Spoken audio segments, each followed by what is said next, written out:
Imagine standing on a vast plain of red earth, where the sun is so bright it bleaches the grass white, and the wind carries the smell of dust, old bones, and something else, something alive, something hidden, something waiting. This is East Africa, 1.5 million years ago. A small group of hominids moves through the savannah. They are not us, not quite, not yet. They are something in between. They walk upright, with steady, purposeful steps. Their hands grip wooden spears tipped with sharpened stone. Their eyes scan the horizon. They are intelligent enough to plan, to remember, to communicate with quick gestures and short, low sounds. But they are not yet wise enough to know what is waiting for them today. They are following tracks. For hours they have been crossing the open land, hungry, thirsty, searching for shelter and for the leftover bones of larger hunters, bones that still hold marrow, the rich fatty food that could keep their small group alive for another 2 days.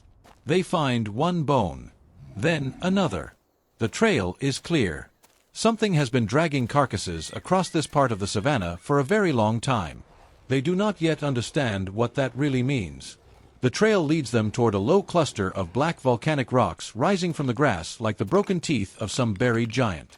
There are openings between the boulders, dark slits, small caves, places that could protect them from the sun, from the wind, from the night. They approach slowly, carefully. The lead male sniffs the air. The smell here is sharp, heavy, sour. He hesitates. But the entrance is wide, and the bones around it look old, sun-bleached, harmless. He steps into the shadow. The others follow. Inside, the air is thick. The floor is not earth, it is a carpet of bones. Skulls of antelopes. Ribs of zebras. The long splintered femurs of creatures none of them have names for. The smell is no longer old. It is fresh.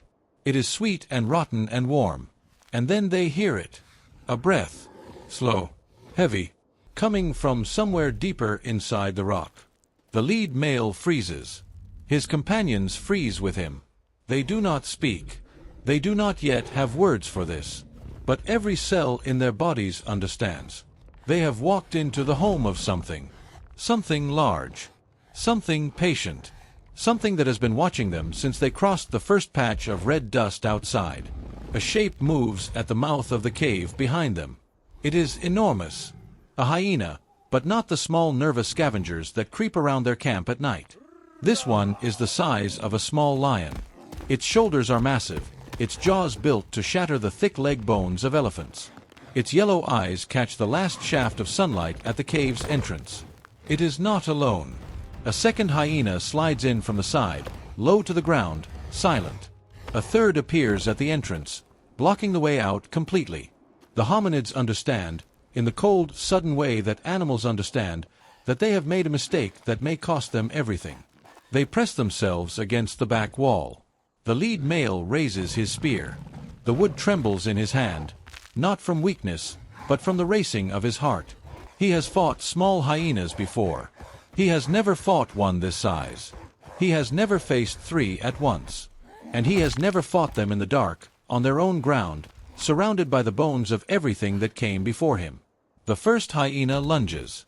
The group explodes outward, scattering around the predator in the only direction left to them, past its shoulders, against the rocks, anywhere the gap is too narrow for the giant body to follow. 2 of them squeeze through a crack in the stone. One throws stones to confuse the second hyena. The lead male strikes once with his spear, just enough to make the first predator flinch, and then he runs. They burst into the daylight, into the open savannah, into the long red afternoon. The hyenas come after them, but only for a little way. Predators that big do not waste energy. The hominids reach a wall of thornbush and disappear inside the cruel branches where the heavy predators cannot follow. The hyenas circle, snarl, and finally turn back toward the rocks. They have a den to defend, and the den is theirs again. When the hominids finally crawl out of the thorns, they count each other. They are all alive. All 5. They sit in the tall grass. Their bodies shake. The sun begins to drop toward the horizon, painting the rocks behind them deep gold and red.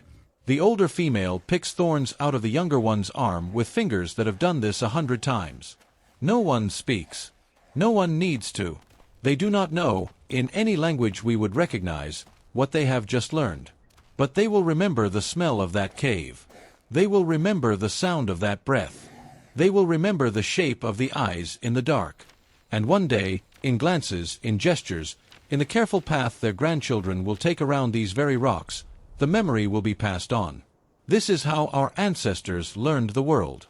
Not from books, not from words, from one wrong step, and the long walk home,